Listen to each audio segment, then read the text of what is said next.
જય કોળી સમાજ આજે આપણે જૂનાગઢ ગઢવા ગિરનાર ને સંત ભગવાન દાદાની જગ્યા ઉપર મળ્યા છે ત્યારે આપણે ગુજરાત પ્રદેશ કોળી ઠાકોર કર્મચારી મહામંડળના કારોબારી સમિતિની અંદર આપણે મળ્યા છે ત્યારે આપણે શિક્ષણ બાબતે અંશતા અને તમામ બાબતે આપણે ચર્ચાઓ કરીએ છીએ। આપણા અધ્યક્ષશ્રી દરેક જગ્યાએ જાય ત્યાં અંધશ્રદ્ધા વિશે વાતો કરતા હોઈએ, પણ શિક્ષણ આપણા સમાજમાં બહુ વધુ છે, આવી રહ્યું છે, પણ ક્યાંક ને ક્યાંક હમણાં થોડી વાર પહેલા વાત આવી હતી કે ભાઈ અનામત બાબતે આપણને અન્યાય થાય છે।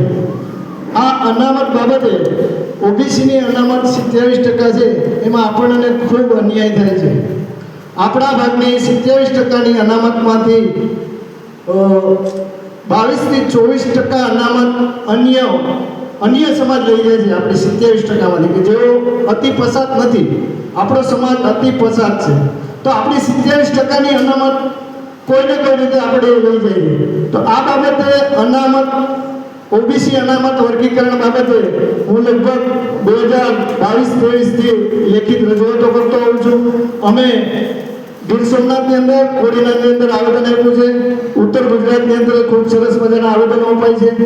જો ઓબીસી અનામત વર્ગીકરણ થશે તો આપણા સમાજને ખૂબ મોટો લાભ થવાનો છે।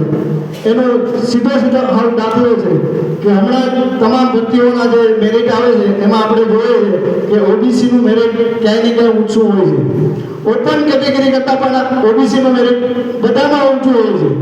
હમણાં અમારા તાલુકાની અંદર એક ગામના એક દીકરો મને મળ્યો કે મારે એસટી કંડક્ટરની અંદર 0.5 માર્કથી રહી ગયો, 0.5। હવે ઈડબ્લ્યુએસ વાળો આપણા કરતાં ઉપર હોય છે, આપણું ડાયરેક્ટ 80-85 ઉપર વયું જાય છે। આપણો વિદ્યાસાગર જોયું છે કે આપણું 108 થી ઉપર વયું ગયું, જ્યારે ઈડબ્લ્યુએસ કે અન્ય મેરિટ જો ઓપન પણ આપણા કરતાં નીચું આવે છે। તો એનું કારણ શું કે ઓબીસીમાં 146 જ્ઞાતિ છે। હવે આપણી કેટલી પહેલા શરૂઆતમાં આપણી પાસે કેટલી જ્ઞાતિ હતી ઓબીસીની અંદર? 90 થી 92 ની વચ્ચે ખાલી 82 હતી જે અતિ પસાર હતી। એમાં રાજ્ય સરકારે પણ એક સરસ મજાનો ઠરાવ કરેલો છે 19/10/2022નો, તેમાં સુપ્રીમ કોર્ટના નિર્દેશ મુજબ ઇન્દ્રિય શાહનું એમાં જજમેન્ટ છે કે જે અતિ પછાત સામાજિક અને શૈક્ષણિક રીતે અતિ પછાત હોય તેઓને વર્ગીકરણ કરી અને અલગથી અનામત આપવું, એની લડાઈ આપણી સતત ચાલુ છે, લડત લડીએ છીએ।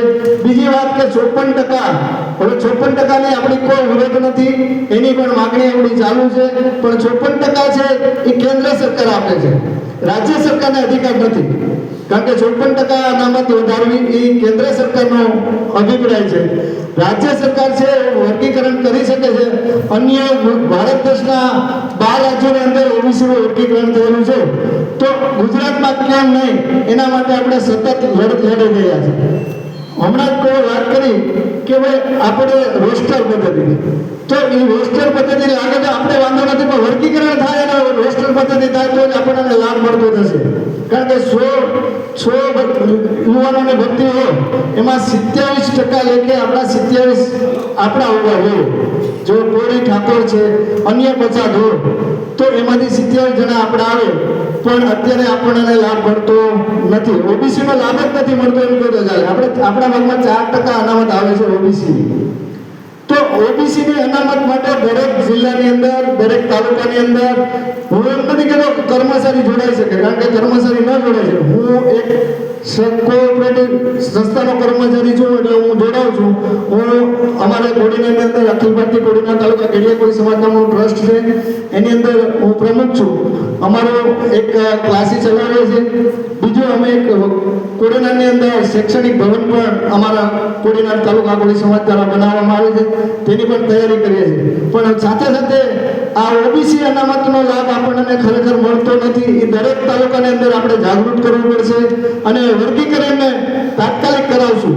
54%ની માંગ માટે આપણે કેન્દ્ર સરકાર પાસે જવું પડશે, એના માટે જ્ઞાતિ આધારિત વસ્તી ગણતરી થાય તો જ આપણને 54%નો લાભ મળી શકે, એમાં કોઈ ના નથી, પણ એ કેન્દ્ર સરકાર જ્ઞાતિ આધારિત વસ્તી ગણતરીના આંકડા જાહેર કરશે, ત્યારબાદ જે પણ આપણી માંગ છે 54% ને એમાંથી વર્ગીકરણની એમાં પણ ના નથી, એની લડાઈ પણ આપણે ચાલુ રાખીએ, પણ ઝડપથી આપણને લાભ મળી શકે એવું હોય તો અત્યારે જે ઓબીસી અનામત વર્ગીકરણ છે એની અંદરથી ઝડપથી આપણા સમાજોને લાભ મળશે.